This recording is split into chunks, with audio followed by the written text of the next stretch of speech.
Carolyn Jones, the mesmerizing actress who brought Morticia Addams to life, lived a story far darker than the roles that made her famous. Behind her mysterious beauty and poised demeanor lay a secret so grave that it was only uncovered when surgeons looked inside her. At the height of her career, no one could have guessed that she was locked in a silent, painful battle. The truth came crashing out one terrifying day mid-flight, when Carolyn suddenly collapsed, vomiting blood, rushed into emergency surgery. Doctors uncovered something horrifying, an illness that had been tormenting her. For decades, without her ever letting it show, her path to Hollywood had been anything but easy. Born during the Great Depression, Carolyn's early life was steeped in hardship. Her father, defeated by financial struggles, walked out when she was still young, leaving her in the care of her mother, who suffered from crippling agoraphobia. They moved in with her grandparents, whose home was small and filled with tension. Her grandfather's unpredictable temper made the air thick with fear, and on top of that, Carolyn's chronic asthma left her bedridden for long stretches. Trapped indoors, she found her escape through the flickering glow of old movies, music, and glossy film magazines. Hollywood became her refuge, a shining world where she could imagine herself free from sickness and sadness. By 17, that fantasy turned into determination. She enrolled at the prestigious Pasadena Playhouse, eager to transform her dreams into reality. At the Playhouse, Carolyn not only refined her acting, but also experienced her first love, a fellow student named Don Donaldson. They married young, but the spark didn't last. Within a year, the marriage ended, leaving her heartbroken, but even more driven to make something of herself. She graduated with honors and set out for Hollywood, ready to conquer an industry known for chewing up dreamers. Yet no matter how talented she was, casting directors seemed to value appearances over ability. Refusing to be overlooked, Carolyn remade herself from head to toe. She underwent cosmetic surgery, changed her hair, improved her posture, and perfected her voice. Her transformation worked. A Paramount scout spotted her during a small theater production, and soon she had her first studio contract. Her debut and the turning point appeared to mark the start of something extraordinary, but the excitement faded fast. 2 underwhelming roles later, her contract ended, and she found herself broke and uncertain. Still, fate wasn't finished with her. During another stage production, she met a witty, ambitious young screenwriter named Aaron Spelling. Their chemistry was immediate. United by shared ambition and humor, Carolyn took a bold step. She proposed to him herself. They married in 1953. Just as her career began to catch fire again, her appearance in House of Wax, one of the first 3D films ever made, earned her critical attention. Finally, Hollywood began to see her potential. Balancing a blossoming marriage with newfound fame, she seemed unstoppable.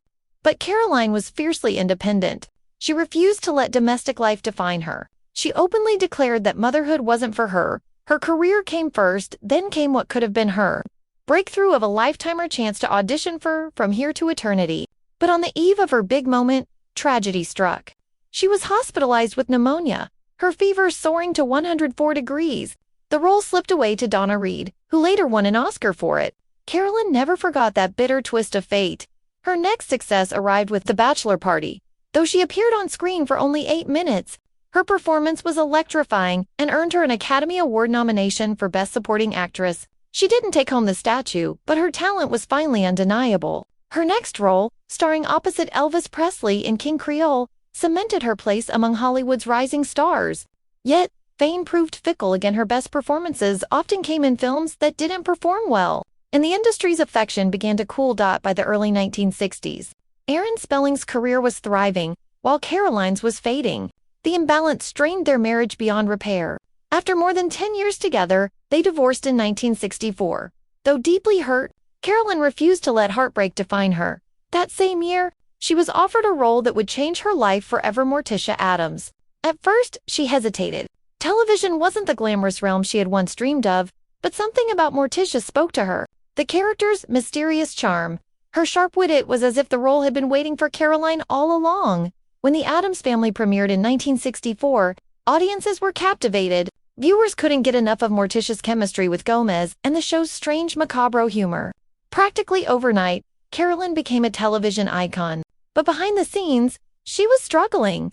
The Morticia costume was so tight she could barely move, and every day of filming left her physically drained.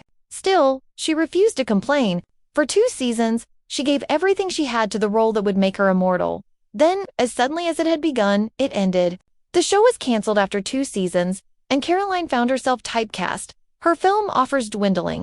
Seeking solace, she turned to the stage and began performing in New York. During that period, she married her vocal coach, Herbert Green, but the marriage was troubled from the start. Green urged her to give up acting and retreat into obscurity in Palm Springs, a life that slowly suffocated her creative spirit. For 7 long years, she lived in quiet isolation, yet the spark inside her never completely faded. At 46, she made a brave choice. She left her husband, returned to Los Angeles, and began again. To her surprise, the industry hadn't forgotten her. Slowly, she began landing television roles, rebuilding her reputation and confidence piece by piece. During one of these performances, she met actor Peter Bailey. Their connection was instant, warm, genuine, and deeply caring. For the first time in years, Caroline felt peace. But life dealt her one final, cruel blow. On a flight from Dallas to Los Angeles, she suddenly became violently ill, collapsing and vomiting blood. Doctors rushed her into surgery and found advanced colon cancer. Even then, she refused to surrender. She endured repeated operations and agonizing chemotherapy, all while keeping her illness a secret. Whenever she could, she went back to work, appearing on the soap opera Capital. Acting, she said, gave her the will to keep fighting. In 1982, with her strength fading, Carolyn married Peter in a small, intimate ceremony. Though her body was frail, her spirit still shone brightly. Less than a year later, she slipped into a coma and passed away at 53. Before she died, she arranged for Morticia's gown and wig to be donated to the Academy of Motion Picture Arts and Sciences, a gesture that ensured her legacy would live on. To this day, Carolyn Jones remains a symbol of grace, resilience, and passion, a woman who fought her battles in silence, lived for her art, and faced death with unshakable dignity. Thank you for watching.